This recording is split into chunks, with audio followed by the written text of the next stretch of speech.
If you're trying to measure between two walls and you're struggling, it's very hard to get that measurement at the very end, there's an easier way. All you do is measure out and pick a common number. In this case, I'll pick 10.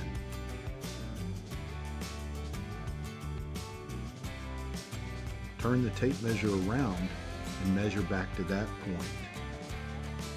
Now I have 3 foot and 1/2 inch. All I'm going to do is add 3 foot 1/2 inch to the 10 inches and get my total number.